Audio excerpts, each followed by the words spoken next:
topic of trauma. So I hope everyone is a bit awake after 3 days of being here. And did everyone like it, enjoyed it?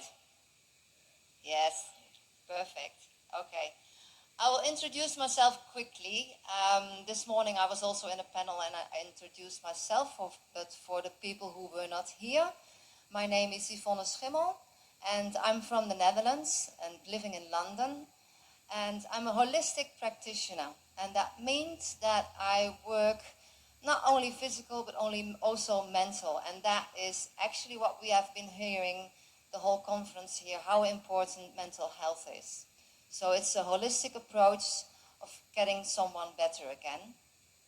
And next to that, I use a medical device. And with that medical device, we can scan the whole body to get a complete insight in how healthy you are. And it's an extra tool for doctors to make it more easier to diagnose what's going on in your body, in your system. I'm a nutritionist, so that's what I said this morning. We are inventing and innovating technique so much with AI, but why don't we go back to where it actually starts, and that's nutrition. I'm an author of my new book, and that is Eat Well, Uncover True Health, and that's all about nutrition, the do's, the don'ts, the myths, and the lies. So everything what you need to know about nutrition, and it needs to be in every kitchen, I do believe, so that you can make the right decision based on facts. Next to that, I work with a Dutch company, DNA collaboration. So they do DNA research, and I think that's also a very good tool to find out, even if you have a vitamin D deficiency, but also all kinds of other diseases. And I work with the BCMA company, with Nikos, and to educate doctors, and that's what we spoke about this morning also. So please, Nipanjan, introduce yourself. So you see, I have the experts here. Well, vitamin D deficiency is huge, unfortunately. And in the Netherlands, where I'm from, it's 40%. In the US, it's 42%, and 50% in children on the age of 1 to 5, and even 70% with children 6 to 11 age. So that's very high. And even more in Pakistan, Bangladesh, India, Nepal, Sri Lanka, the vitamin D deficiency is also very high. Maybe, Dipanjan, you can explain why there is so much vitamin D deficiency worldwide. See, there are multiple factors to it. One, of course, is vitamin D being a fat-soluble vitamin. The major source of it is sunlight exposure. Now, what happens is, in today's world, the exposure to sunlight has drastically reduced with many kids and even adults. You know, it's across. Being on the mobiles, being on the screens, being in enclosed areas, so the outdoor activities has reduced. And the other key factors which impacts vitamin D deficiency is the fact that if you have extra melanin in your body, it typically prevents the absorption of the classic UV rays, which gets converted into vitamin D. So, you know, it is dual facet, right? Too much exposure to UV rays can cause skin cancer, and that's why a lot of us use sunscreen lotions. But then that very sunscreen lotion can also prevent the absorption of UV rays and result in vitamin D deficiency. Now, having said that, one of the other key factors is most of us, do not typically do those regular checkups of our vitamin D levels. If we did, we would have probably realized that many of us are either on the borderline of being deficient or are actually deficient. I myself was vitamin D deficient probably 10 years ago when I did a test and realized that I'm deficient, and I then moved into supplements, although I was pretty much into outdoor sports. So I think there's a multitude of factors, but I think one of the major factors is also that we do not check our vitamin D levels. And even if we check, sometimes there is an inhibition in a lot of us to take vitamin D supplements. Now, we sometimes think that, we will be able to cover it with foods. It is great if we can cover it with food, the natural sources. But if we are not able to cover it, then it is imperative that we do that supplementation, because and during our course of discussion we will be touch basing on it, that vitamin D is very, very important for a good uh, physical as well as mental human health for the lot of us. Yeah. Yeah, and I want to add to that when I was working with my body scan in different countries, and also in countries where it's very warm, um, there was still a deficiency of vitamin D. And I'm from the Netherlands, and when we have sun, we're like, okay, finally we have sun. But if you have sun every day, you're like, okay, whatever. So you're not sunbathing. And there's also a culture that, they dress up from top to toe, so they're also not exposed to the sunshine, that they can get the vitamin D in. So for you, Ahmed, another question. What are the symptoms of a vitamin D deficiency? So basically, vitamin D is touching multiple organs, so symptoms can be ignored or even misinterpreted. So feeling lazy, feeling lack of energy, sorry, loss of hair, loss of memory sometimes, lack of energy. So that's the confusing part, and that's what we never relate to vitamin D deficiency, dizziness. It's very problematic that vitamin D deficiency symptoms cannot be all correlated to vitamin D deficiency.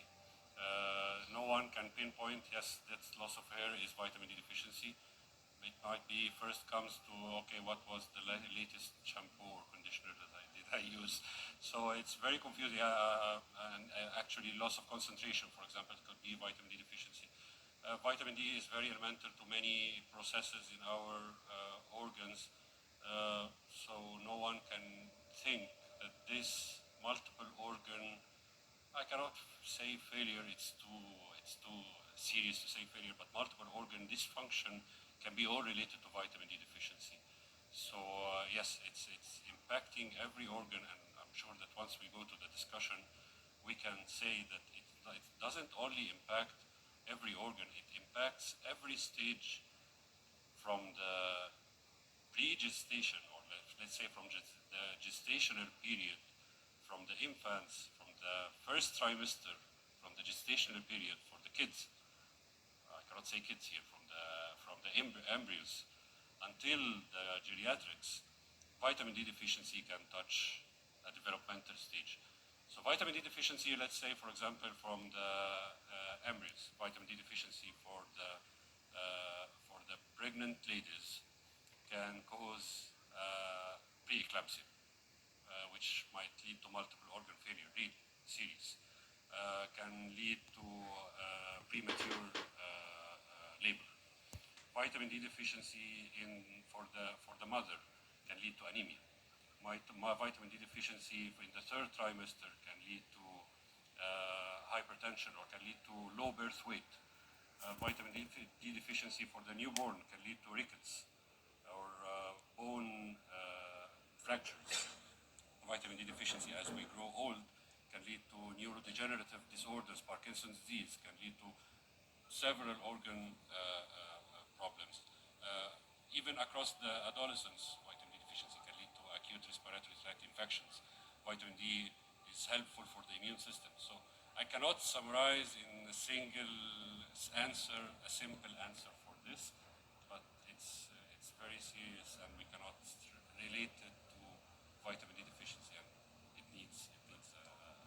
but we can go through it as we go through the discussion. Yeah, that's why it's so important what Deep and Jan also said. We have to check. I think every year at least do a check, so you know your vitamin D level.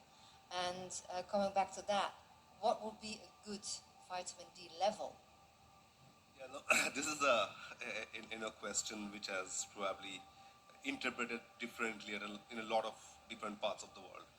Uh, Nowadays in India, from where I'm from, what I do hear is doctors say is between 30 to 100 ng per ml is the level they're looking at.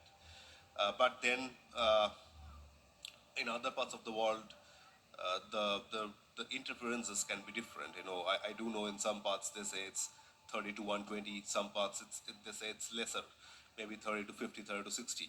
Some years back, actually a decade back, they used to say somewhere between 30 to 60 ng per ml was the sufficient level of vitamin D. So that markup is something which keeps on changing over a period of time. Yeah. Yeah, that's true. And I think if you have been to a doctor and you've done the test and the doctor said, oh, everything is okay, your level is good, please ask your doctor, what is my level? Because what the doctor thinks is good, we probably think it's way, way, way too low. So that's why it's so important. If you have any symptoms, what Ahmed just said, please find out. And you don't always have to go to a doctor. There are plenty of other tests you can find on the internet who are very accurate. So you can test your vitamin D level yourself. So coming back to a supplement, yeah. How much would you recommend? How much should people take as a vitamin D supplement, the IU or the microgram? So that's apart from vitamin D deficiency. There is a recommended dietary, not daily, recommended dietary allowance for every healthy person to take from vitamin D, which when it's ignored, that leads to vitamin D deficiency at the end of the day. And back to the awareness point here. When we are not aware of vitamin D necessity in our daily life and we don't get conscious to our vitamin D intake, we end up with vitamin D deficiency.